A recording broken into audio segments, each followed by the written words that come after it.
ಮನುಷ್ಯನ ಕಿವಿ ಒಳಗಡೆ ಹುಳ ಸೇರ್ಕೊಳುತ್ತೆ.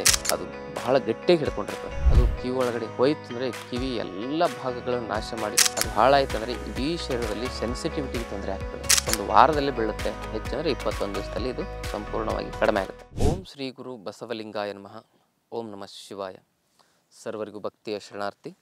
ನಾನು ನಿಮ್ಮ ಯೋಗ ಗುರು ವೈದ್ಯ ಶ್ರೀ ಚನ್ನಬಸವಣ್ಣ, ಶ್ರೀಗಂಗಾ ಯೋಗ ನಿಸರ್ಗ ಚಿಕಿತ್ಸಾ ಹಾಗೂ ಆಯುರ್ವೇದ ಸಂಶೋಧನಾ ಕೇಂದ್ರ, ಬೆಂಗಳೂರು, ಹುಬ್ಬಳ್ಳಿ ಮತ್ತು ಧಾರವಾಡ. ಆದ್ಮೇಲೆ ಈ ದಿನದ ಸಂಚಿಕೆಯಲ್ಲಿ ಕಿವಿ ಒಳಗಡೆ ಹುಳಗಳೇನಾದರೂ ಆಗಿದ್ದರೆ ಅದಕ್ಕೆ ತೊನಸಿ ಹುಳ ಅಂತ ಕರೀತಾರೆ. ಕೆಲವೊಮ್ಮೆ ಇವು ದನಕರುಗಳ ಮೈಯಲ್ಲಿ ಹೆಚ್ಚಾಗಿರ್ತವೆ. ಅವು ಹರಿದಾಡ್ತಾ ಮನುಷ್ಯನ ಮೈ ಮೇಲೂ ಬರ್ತವೆ. ಮನುಷ್ಯನ ಕಿವಿ ಒಳಗಡೆ ಹುಳ ಸೇರ್ಕೊಳುತ್ತೆ. ಕಿವಿ ಒಳಗಡೆ ಹುಳ ಆಗಿರ್ತದೆ. ಆ ತೊನಸಿ ಹುಳ ಅಂತ ಹೇಳಿದ್ರೆ ಅದು ಬಹಳ ಗಟ್ಟಿಯಾಗಿ ಹಿಡ್ಕೊಂಡಿರ್ತದೆ. ಅದು ಕಿವಿ ಒಳಗಡೆ ಹೋಯ್ತು ಅಂದರೆ ಕಿವಿ ಎಲ್ಲ ಭಾಗಗಳನ್ನು ನಾಶ ಮಾಡಿ ಬಹಳ ದೊಡ್ಡ ಸಮಸ್ಯೆ ಆಗುತ್ತದೆ. ಮೆದುಳಿಗೆ ತೊಂದರೆ ಆಗುತ್ತೆ, ಕಿವಿಗೆ ತೊಂದರೆ ಆಗುತ್ತೆ. ಇಡೀ ಶರೀರದಲ್ಲಿರ್ತಕ್ಕಂಥ ಸೂಕ್ಷ್ಮಾತಿ ಸೂಕ್ಷ್ಮ ನರ ವ್ಯವಸ್ಥೆ ಅಂದರೆ ಕಿವಿ, ಅದು ಹಾಳಾಯ್ತು ಅಂದರೆ ಇಡೀ ಶರೀರದಲ್ಲಿ ಸೆನ್ಸಿಟಿವಿಟಿಗೆ ತೊಂದರೆ ಆಗ್ತದೆ. ಹಾಗೆ ಇಂತಹ ಸಮಸ್ಯೆಯಿಂದ ಬಳಲ್ತಾ ಇರತಕ್ಕಂಥವ್ರು, ಈ ಸಮಸ್ಯೆಗಳು ಹೆಚ್ಚಾಗಿ ಯಾಕೆ ಬರ್ತವೆ ಅಂತ ಹೇಳಿದ್ರೆ, ಈ ಪೆಟ್ಸ್ಗಳಂತ ಸಾಕ್ತಾ ಇರ್ತಾರೆ ನೋಡಿ, ಅವುಗಳನ್ನ ಪಕ್ಕದಲ್ಲೇ ಮಲಗಿಸ್ಕೊಳ್ಳೋದು, ಅದ್ರ ಮೈ ಮೇಲೆ ಇಂಥವೆಲ್ಲ ಹುಳಗಳು ಕೆಲವೊಮ್ಮೆ ಇರ್ತವೆ. ಅವುಗಳು ಏನಾಗ್ತವೆ, ಮನುಷ್ಯನ ಮೈಗೆ ಬರ್ತವೆ. ಅದರ ಕೂದಲಿಂದ ಆಗ್ತಕ್ಕಂಥ ಇನ್ಫೆಕ್ಷನ್ಗಳಿಂದ ಅದೇನಾಗುತ್ತೆ, ಅಂತಹ ಹುಳಗಳ ಉತ್ಪತ್ತಿನೇ ಆಗಿಬಿಡ್ತದೆ. ಅವುಗಳನ್ನ ಮಗ್ಗಲದಲ್ಲೇ ಮಲಗಿಸ್ಕೊಳ್ಳೋದು.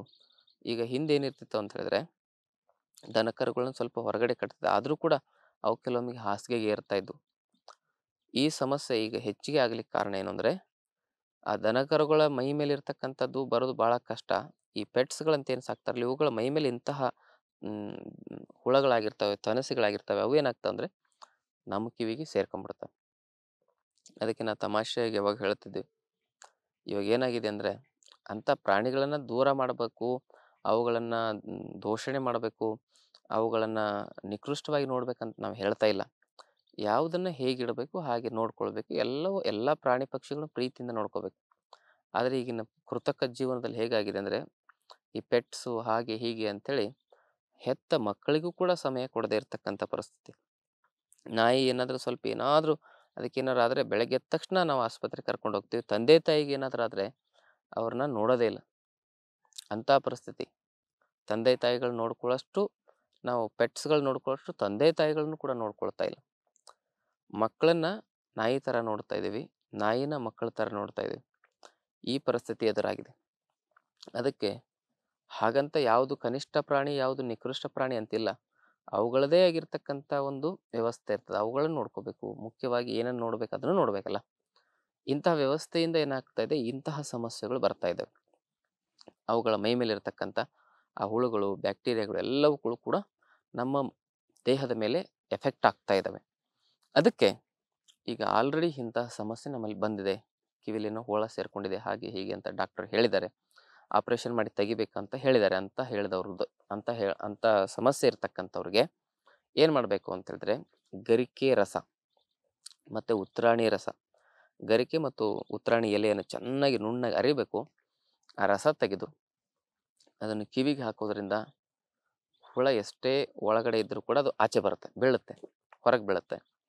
ಅಲ್ಲೇನೇ ಬೇರೆ ಯಾವುದೇ ಬ್ಯಾಕ್ಟೀರಿಯಾಗಳಿದ್ರೂ ಕೂಡ ಆಚೆ ಬರ್ತವೆ, ಕಿವಿ ಸ್ವಚ್ಛ ಆಗುತ್ತೆ. ಇದನ್ನು ತಾವೆಲ್ಲ ಮಾಡ್ಕೋಬೋದು.